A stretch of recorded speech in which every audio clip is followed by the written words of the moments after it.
നിങ്ങൾ വാഴ കർഷകരാണെങ്കിൽ ഒരു കാര്യം ശ്രദ്ധിക്കുക, വാഴയുടെ ചുവട്ടിൽ ഈ സമയത്ത് ഇതേപോലെ കന്നുകൾ കൂട്ടിയിട്ടുണ്ടാവും അല്ലേ. അപ്പോൾ നമ്മൾ മിക്ക ആൾക്കാരും ചെയ്യുന്നൊരു അബദ്ധം എന്ന് പറഞ്ഞാൽ ഫുൾ കന്നുകൾ വാഴയുടെ ചുവട്ടിൽ നിർത്തും. അതായത് വാഴ കുല വെട്ടിക്കഴിഞ്ഞാലും പിന്നെ ഒന്ന് രണ്ട് വാഴകൾ വലുതാവുകയും പിന്നീട് കുല കിട്ടുകയും ചെയ്യുമെന്ന് പറഞ്ഞിട്ടാണ് ഇങ്ങനെ ചെയ്യുന്നത്. ഞാലിപ്പൂവൻ പോലെയുള്ള വാഴകൾക്ക് ഇത് പ്രായോഗികമാണ്. ഞാലിപ്പൂവൻ റോബസ്റ്റേക്കൊന്നും കുഴപ്പമില്ല, പ്രായോഗികമാണ്. മൈസൂർ പ്രായോഗികമാണ്. പക്ഷേ നേന്ത്ര പൂവൻ പോലുള്ള വാഴകൾക്ക് ഇത് ഒരിക്കലും പ്രായോഗികമല്ല. പക്ഷേ ഇങ്ങനെ കന്നുകൾ പൊട്ടുകയാണെങ്കിൽ കുലയുടെ തൂക്കം ഒരു 20-30% വരെ കുറയാനുള്ള സാധ്യത കൂടുതലുണ്ട്. അപ്പോൾ അങ്ങനെ ഉള്ള ആൾക്കാർ ചെറിയ കന്നുകൾ ചവിട്ടി മടക്കി കൊടുക്കണം. വലിയ 1-2 കന്നുകൾ നമുക്ക് ഇനി അടുത്ത തലമുറ സസ്യത്തിന് വേണ്ടി നിർത്താവുന്നതാണ്. കുട്ടിക്കന്നുകൾ ചവിട്ടി മടക്കി കളയാണ് നല്ല മെത്തേഡ്. നമ്മൾ അതിനെ കത്തിക്കെങ്ങാനും മുറിച്ച് കളയുകയാണെങ്കിൽ ഒരു 10-12 കന്നുകളോളം ഈ വാഴയുടെ ചുവട്ടിൽ ഈ കുലയ്ക്കാൻ സമയമാവുന്ന ടൈമിലുണ്ടാവും. അപ്പോൾ ജലനഷ്ടം ഒന്നാമത്, രണ്ടാമത് അതുവഴി കീടബാധകൾക്കുള്ള സാധ്യത കൂടുതലാണ്. നേന്ത്രവാഴയെ സംബന്ധിച്ച് കുലയ്ക്കാറാകുന്ന ആ സമയത്താണ് ഒരുപാട് പ്രശ്നങ്ങൾ അതിനുണ്ടാകുന്നത്. അപ്പോൾ ആ സമയത്ത് നമ്മൾ കുറച്ച് കാര്യങ്ങൾ ശ്രദ്ധിച്ചില്ലെങ്കിൽ കുലയുടെ വലിപ്പം കുറയാനുള്ള സാധ്യത കൂടുതലാണ്. അപ്പം ഒരു ജൂൺ ജൂലൈ മാസങ്ങളിലാണ് നമ്മുടെ ആ ഒരു നവംബർ മാസങ്ങളിലൊക്കെ വെച്ച വാഴകൾ കുലയ്ക്കാൻ റെഡിയായി വരുന്നത്. ജൂൺ ജൂലൈ മാസങ്ങളിൽ കുല വീഴണം, എന്നാൽ മാത്രമേ നമുക്ക് ഓണത്തിന് അത് വീണി എത്തിക്കാൻ പറ്റൂ. അത് കഴിഞ്ഞാൽ പിന്നെ നമുക്ക് ആ കുലകൾക്കൊന്നും മാന്യമായിട്ടുള്ള വിലയൊന്നും കിട്ടത്തില്ല. അപ്പോൾ ഇങ്ങനെ വളർച്ച മുരടിച്ച് നിൽക്കുന്ന വാഴകൾ ഉണ്ടെങ്കിൽ നിങ്ങൾ തീർച്ചയായിട്ടും കാൽസ്യം കൊടുത്തതിന് ശേഷം വളങ്ങൾ കൊടുക്കണം. ഇപ്പം ജൈവവളമൊക്കെ കൊടുത്തിട്ട് വലിയ മെച്ചമൊന്നുമില്ലെങ്കിൽ തീർച്ചയായിട്ടും രാസവളങ്ങൾ വാഴയ്ക്ക് കൊടുക്കണം. പിന്നെ ഇലകളിൽ സ്പ്രേ ചെയ്ത് ചെയ്യാവുന്ന വളങ്ങൾ വളരെ നല്ല റിസൾട്ട് നിങ്ങൾക്ക് പെട്ടെന്ന് തന്നെ തരും. ഇത് നമ്മുടെ നേന്ത്രവാഴയാണ്, നിങ്ങൾ കാണുമ്പോൾ തന്നെ അറിയാം. പോളകളെല്ലാം വൃത്തിയാക്കി കൊടുക്കണം. ഈ സമയത്ത് തടപ്പുഴുവിൻ്റെ, അതായത് വണ്ടിൻ്റെ ആക്രമണം നന്നായിട്ടുണ്ടാവും. തടപ്പുഴു കയറിയാൽ പിന്നെ കംപ്ലീറ്റ് നശിച്ചു. അതുകൊണ്ട് നമുക്ക് യാതൊരു ഉപയോഗവുമില്ല. കാൽസ്യം സപ്ലിമെൻ്റ് തന്നെ ഇലകളിൽ തളിക്കുന്നുണ്ട്, അത് കൊടുക്കുന്നതായിരിക്കും ഏറ്റവും ബെറ്റർ. കാരണം നമ്മൾ ചുവട്ടിലിട്ട് കൊടുക്കുകയാണെങ്കിൽ വാഴയ്ക്ക് വലിച്ചെടുത്ത് ഇനി അതിനുള്ള ടൈമില്ല. കാരണം നമുക്കൊരു ജൂൺ 2nd വീക്കൊക്കെ കുല ചാടണം.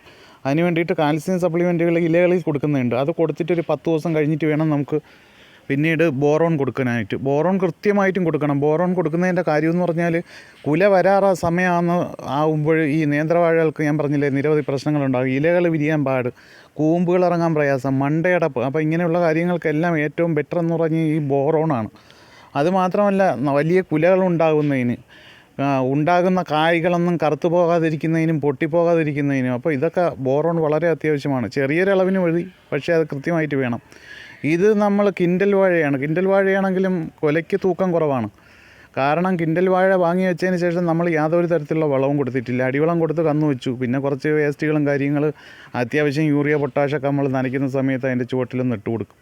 ഏതായാലും ഇത് നമുക്കൊരു 10-15 കിലോ കുല, കിൻഡൽ വാഴയ്ക്ക് നല്ല വളം കൊടുക്കുകയാണെങ്കിൽ ഒരു 10-30 മേല് കിലോ കുല കിട്ടും. പക്ഷേ നമ്മൾ ഒരു പൈസയും മുടക്കാതെ ഒരു ചിലവും ചെയ്യാതെ സ്വന്തം പെരയിടത്തിൽ ഇതൊക്കെ നടക്കും. അല്ലാതെ മറ്റുള്ളവരുടെ പെരയിടത്തിൽ നമ്മൾ പാട്ടത്തിനടുത്ത് ചെയ്താൽ ഇതൊന്നും പ്രായോഗികമല്ല. അപ്പം നമുക്കൊരു മാന്യമായിട്ടുള്ള ഒരു തൂക്കത്തിന് ഈ കുലകൾ കടകളിൽ കൊടുക്കുകയും ചെയ്യാം. അധികം വലിപ്പമില്ലാത്തതുകൊണ്ട് ഒരു നാടൻ്റെ പട്ടികയിൽ ഇതിനെ കൂട്ടുകയും ചെയ്യും. അപ്പോൾ ഇങ്ങനെയൊക്കെ കുറേ ട്രിക്കുകളിലൂടെ ഈ നേന്ത്രവാഴ കൃഷിയിൽ ഉപയോഗിക്കാതെ മുന്നോട്ട് പോവുക എന്ന് പറയുന്നത് വളരെ ബുദ്ധിമുട്ടാണ്. പല സ്ഥലത്തും വേനൽ മഴയൊക്കെ കിട്ടിയിട്ടുണ്ടാകും. ഇപ്പം വേനൽ മഴ നന്നായിട്ട് പ്രയോജനപ്പെടുത്താം. അപ്പം വളരെ മെച്ചമൊന്നുമില്ലാതെ നിൽക്കുന്ന വാഴകൾക്ക് ഫാക്ടംബോസോ 19 18 ഒക്കെ കൊടുക്കുകയാണെങ്കിൽ നല്ലൊരു വളർച്ച നിങ്ങൾക്ക് ഉണ്ടാക്കിയെടുക്കാൻ പറ്റും. പിന്നെ കോഴിക്കാഷ്ടം, യൂറിയ, പൊട്ടാഷ്യം മിക്സ് ചെയ്ത് കൊടുക്കണം. ഞാൻ ഒരുപാട് നല്ല നാളുകളായിട്ട് അല്ലെങ്കിൽ ഒരുപാട് തലമുറ കൃഷിക്ക് ഉപയോഗിച്ചുകൊണ്ടിരിക്കുന്ന ഒരു സാധനമാണ്.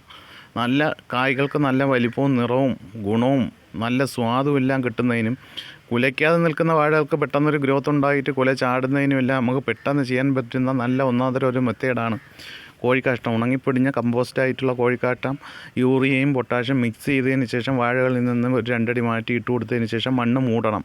മണ്ണ് മൂടിയിട്ട് ആഴ്ചയിൽ 2 തവണയൊക്കെ ഒന്ന് നനച്ചു കൊടുക്കണം.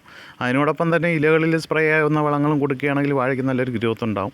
അപ്പം ഈ സമയത്തെല്ലാം വാഴ ഇലകൾ കരിച്ചിൽ നിങ്ങൾ കാണുന്നുണ്ടാവും. കരിച്ചിൽ പലപ്പോഴും പൊട്ടാഷ്യത്തിൻ്റെ കുറവാണ്. പൊട്ടാഷ് കുറവാണെങ്കിൽ നിങ്ങൾ ആദ്യം പൊട്ടാഷ് കൊടുത്ത് ആ കരിച്ചിൽ മാറ്റണം. ഇല കരിച്ചിൽ വന്നാൽ പിന്നീട് വരുന്ന കുലകൾക്ക് തൂക്കം കുറവ് വരും. അപ്പോൾ ഇല കരിച്ചിൽ പിന്നീട് പൊട്ടാഷ് കൊടുത്തിട്ട് മാറിയിട്ടില്ലെങ്കിൽ കടകളിൽ സിൽറ്റ് ഓയിലുള്ള മരുന്നുകളുണ്ട്, അത് മേടിച്ചുകൊണ്ട് വന്ന് കൊടുക്കണം. കൊടുത്തു കഴിഞ്ഞാൽ പിന്നീട് വരുന്ന ഇലകളുടെ കരിച്ചിൽ ഒഴിവാക്കുകയും പിന്നീട് വരുന്ന ഇലകൾ നല്ല സ്ട്രോങ് ആയിട്ട് വരികയും ചെയ്യും. ഓണവിപണിയിലേക്ക് നേന്ത്രം മാത്രമല്ല നമ്മൾ മറ്റ് പല വാഴകളും വെച്ചിട്ടുണ്ട്. നമ്മളെ വാഴകളെല്ലാം നിങ്ങൾ കണ്ടേക്കുമ്പോൾ അറിയാം ഇതൊരു നേന്ത്രവാഴയാണ്. പിന്നെ വീണ കുലകൾക്ക് തൂക്കം കുറവാണെങ്കിൽ കൃഷി ഓഫീസറുടെ ചോദിച്ചതിന് ശേഷം സ്പ്രേകൾ കുലകളിൽ കൊടുക്കുന്ന സ്പ്രേകളുണ്ട്, അത് നമുക്ക് സ്പ്രേ ചെയ്ത് കൊടുക്കാവുന്നതാണ്. അതിപ്പോൾ 50% വരെ തൂക്കം കൂട്ടുന്നതിന് അത് നമ്മളെ സഹായിക്കും. വാഴത്തണ്ടുകൾ കാണുന്ന ഈ കളറൊന്നും വിഷയമുള്ളതല്ല, പക്ഷേ ഇതിലിവിടെ ബ്രൗൺ വരികയാണെങ്കിൽ അല്ലെങ്കിൽ കളർ വ്യത്യാസം വരികയാണെങ്കിൽ അത് കൃഷി ഓഫീസറുടെ പറഞ്ഞതിന് ശേഷം അനുയോജ്യമായിട്ടുള്ള മരുന്നുകൾ മേടിച്ച് അതിന് തളിച്ചു കൊടുക്കണം. കാൽസ്യത്തിൻ്റെ അഭാവം ഈ സമയത്ത് വളരെ പ്രകടമായിട്ട് വാഴകൾ കാണാറുണ്ട്. അപ്പോൾ അത് പരിഹരിക്കുന്നതിന് വേണ്ടിയിട്ട് കുമ്മായം കൊടുക്കാം, കാൽസ്യം ഡോളമൈറ്റ് അല്ലെങ്കിൽ കാൽസ്യം സംയുക്തങ്ങൾ ഇലകൾ സ്പ്രേ ചെയ്ത് കൊടുക്കുന്നുണ്ട്. അപ്പം വാഴ ഇലകൾ കൃത്യമായിട്ട് വിരിഞ്ഞ് വരാതിരിക്കുക, വാഴ ഇലകൾക്ക് കട്ടി കൂടുക, അതൊക്കെ ആണ് ഈ കാൽസ്യത്തിൻ്റെ കുറവ്. കാൽസ്യം കൃത്യമായിട്ട് കൊടുത്തെങ്കിൽ മാത്രമേ വലിയ കുലകൾ ചാടുകയുള്ളൂ. ഇതൊരു പൂവൻ വാഴയാണ്, ഇത് ഓണത്തിന് കുല കിട്ടുമെന്ന് തോന്നുന്നില്ല. അതൊക്കെ ഇങ്ങനെ നിൽക്കുകയാണ് നമ്മുടെ തോട്ടത്തിൽ. എപ്പോഴെങ്കിലും ഒരു കുല ഇതിൽ നിന്ന് കിട്ടും. ഇതിന് രാസവളമൊന്നും കൊടുത്തില്ല, ജൈവവളം കൊടുത്തിട്ടാണ് ഈ വാഴ വളർത്തുന്നത്. അടുക്കളത്തോട്ടവുമായി ബന്ധപ്പെട്ട് നിൽക്കുന്നതാണ്.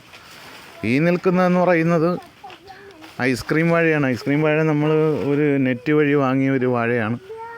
ഐസ്ക്രീം ഇത് കുലച്ച് വരുന്ന സമയത്ത് ഐസ്ക്രീമിൻ്റെ പഴമുള്ള അല്ല രുചിയുള്ള പഴമാണോ എന്നൊന്നും അറിയത്തില്ല. ബ്ലൂ ജാവ എന്നൊക്കെ പറഞ്ഞിട്ട് നമ്മൾ ഓൺലൈൻ ഷോപ്പിൽ നിന്ന് വാങ്ങിയതാണ്. ഇത് പശ്ചിമബംഗാൾ അഡ്രസ്സിൽ നിന്നാണ് ഇത് വന്നേക്കുന്നത്. ഇത് എത്രത്തോളം നമുക്ക് ഉപയോഗം വരുമെന്നൊന്നും അറിയാൻ വയ്യ, എന്നാലും നമ്മൾ നട്ടേക്കെയാണ്. ഇതിൻ്റെ വാഴയിലയും തണ്ടുമൊക്കെ കണ്ടിട്ടൊരു പട്ടാമ്പി ടൈപ്പ് കിടക്കും. നമ്മുടെ നാട്ടിലൊക്കെ പണ്ടുള്ള ചാരപ്പൂവിൻ്റെ ഒരു ടൈപ്പാണ് തോന്നുന്നത്. പറ്റിപ്പാണെന്നറിയാൻ വയ്യ. ഏതായാലും കുല വരുമ്പോൾ നമുക്കറിയാൻ പറ്റുമല്ലോ. ഇതൊക്കെ റോബസ്റ്റ സെക്ഷനാണ്. വലിയ കുലകളാണ് ഈ റോബസ്റ്റയിൽ നമുക്ക് വീണേക്കുന്നത്. വലിയ കുലകളെന്ന് പറഞ്ഞാൽ 10-30 കിലോ എങ്കിലും കാണുമെന്ന് പ്രതീക്ഷിക്കുകയാണ്. അത്രയൊക്കെ കിട്ടിയാൽ മതി. നമുക്ക് അതിനുള്ള പണികളാണ് നമ്മൾ എടുക്കുന്നത്. അപ്പം വാഴയുടെ തണ്ടെല്ലാം നല്ല സ്ട്രോങ് ആകുന്നതിന് വേണ്ടിയിട്ട് നമ്മൾ ആഴ്ചയിലൊരിക്കൽ ഒരു 10-20 ഗ്രാം ചാരം വീതം കൊടുക്കാറുണ്ട്. ചാരം വാഴയ്ക്ക് അധികം കൊടുക്കാത്തതാണ് നല്ലത്. പക്ഷേ നമ്മൾ ഈ വാഴകൾക്ക് 10-20 ഗ്രാം ചാരം ആഴ്ചയിൽ ഒരിക്കൽ കൊടുക്കാറുണ്ട്. മിക്സഡായിട്ട് ഈ വാഴ കൃഷി ചെയ്യുന്നതുകൊണ്ട് നമ്മൾ പലപ്പോഴും കീടൻ ഒഴിവാക്കാറുണ്ട്. കീടങ്ങളുടെ ശല്യം നമുക്ക് പരമാവധി കുറവാണ്. മാന്യമായിട്ടുള്ള കുലകളും കിട്ടാറുണ്ട്. മഞ്ചേരി കുള്ളൻ്റെ വലിയൊരു ശേഖരം തന്നെ നമ്മളെ തോട്ടത്തിലുണ്ട്. ഇതൊക്കെ മഞ്ചേരി കുള്ളൻ കുലകളാണ്. മഞ്ചേരി കുള്ളൻ നമ്മൾ വച്ചിട്ട് 4.5 മാസമായപ്പോൾ കുലച്ച്. അതുകൊണ്ട് തന്നെ ഈ സമയത്ത് ഓണത്തിന് വേണ്ടി വെച്ചതാണ്. പക്ഷേ ഈ സമയത്ത് അത് കുല വിളഞ്ഞു തുടങ്ങി. അപ്പോൾ അത്ര ഫാസ്റ്റായിട്ട് വരികയും വളരുകയും കുലയ്ക്കുകയും ചെയ്യുന്നൊരു ഐറ്റമാണ് ഈ മഞ്ചേരി കുള്ളൻ. പിന്നെ അല്ലാത്ത നാടൻ വാഴകളും നമ്മൾ കൃഷി ചെയ്തിട്ടുണ്ട്. നാടൻ വാഴകളിൽ പൊതുവേ വലിയൊരു തൂക്കത്തിലുള്ള കുലകൾ നമുക്ക് കിട്ടാറില്ല. പിന്നെ എല്ലാം മിക്സ് ചെയ്ത് ചെയ്യണമെന്നും പറഞ്ഞാണ് ഇതെല്ലാം കൂടെ മിക്സ് ചെയ്ത് ചെയ്തേക്കുന്ന അടുക്ക് നിയന്ത്രണമുണ്ട്. അപ്പം നമ്മുടെ കൃഷികളൊക്കെ ഇഷ്ടപ്പെട്ടിട്ടുണ്ടെങ്കിൽ നിങ്ങൾ നമ്മളെ ചാനലൊക്കെ ഒന്ന് സബ്സ്ക്രൈബ് ചെയ്ത് സപ്പോർട്ട് ചെയ്യണം. പിന്നെ നമ്മൾ ഇങ്ങനെ കമൻറ്റ് ചെയ്യുന്നവർക്കെല്ലാം ഒരേ വാഴ വിത്തുകളും കാര്യങ്ങളും എല്ലാം പിന്നെ അയർ കൊടുക്കാറുണ്ട്. ചില ആൾക്കാർ ഇങ്ങനെ അയർ അയച്ചു കൊടുക്കുമെന്നൊക്കെ ചോദിക്കും. അയർ സർക്കാരിൻ്റെ ഒരു സപ്ലിമെൻ്റാണ്. വാഴകൾക്ക് വേണ്ടിയിട്ട് നല്ല റിസൾട്ട് തരുന്നൊരു സപ്ലിമെൻ്റാണ്. പല ആൾക്കാരും നമ്മളോട് ചോദിക്കാറുണ്ട്, നമ്മുടെ നാട്ടിൽ അയർ കിട്ടാറില്ല, ഒന്ന് മേടിച്ച് അയച്ചു കൊടുക്കുമെന്ന്. കുറേ പേർക്കൊക്കെ നമ്മൾ അയച്ചു കൊടുത്തിട്ടുണ്ട്. പിന്നെ നമ്മുടെ നാട്ടിലും മലപ്പുറമാണ്, തവനൂരാണ് ഇത് നമ്മൾ വാങ്ങുന്നത്. കിട്ടാൻ ബുദ്ധിമുട്ടുണ്ട്. അപ്പോൾ ഇങ്ങനെയുള്ള ആൾക്കാരെയൊക്കെ നമുക്ക് നന്നായിട്ട് സഹായിക്കണമെന്നൊക്കെ ഉണ്ട്. പക്ഷേ ഇത് അയർ കിട്ടാനും അയച്ചു കൊടുക്കാനും ഒക്കെ ഉള്ളൊരു ബുദ്ധിമുട്ട് കൊണ്ട് നമുക്ക് പലർക്കും അയച്ചു കൊടുക്കാൻ പറ്റിയിട്ടില്ല. അപ്പം ഐസ്ക്രീം വാഴയുടെ കന്നുകൾ, അയർ, പിന്നെ മറ്റ് മഞ്ചേരി കുള്ളൻ്റെ കന്നുകൾ, ഇതെല്ലാം നമ്മളെ സബ്സ്ക്രൈബേഴ്സിന് നമ്മൾ കൊടുക്കാറുണ്ട്. ഇനിയും നമ്മൾ കൊടുക്കും. അപ്പോൾ നിങ്ങൾ വീഡിയോ കണ്ടിട്ട് കമൻറ്റും ലൈക്കും ഷെയറും ഒക്കെ ചെയ്ത് നമ്മളൊന്ന് സപ്പോർട്ട് ചെയ്യണം. ഇതെല്ലാം നമ്മുടെ സ്വന്തം കൃഷിയാണ്. മറ്റാരെയും നിർത്തിയിട്ടല്ല നമ്മൾ കൃഷി ചെയ്യുന്നത്, സ്വന്തമായിട്ടാണ്. അപ്പം വരുന്ന ഓണത്തിന് വലിയ വലിയ കുലകൾ നിങ്ങൾക്ക് മാർക്കറ്റിലെത്താൻ പറ്റട്ടെ, നല്ല ഒരു വിളവ് കിട്ടട്ടെ എന്നാണ് ആശംസിക്കുന്നത്.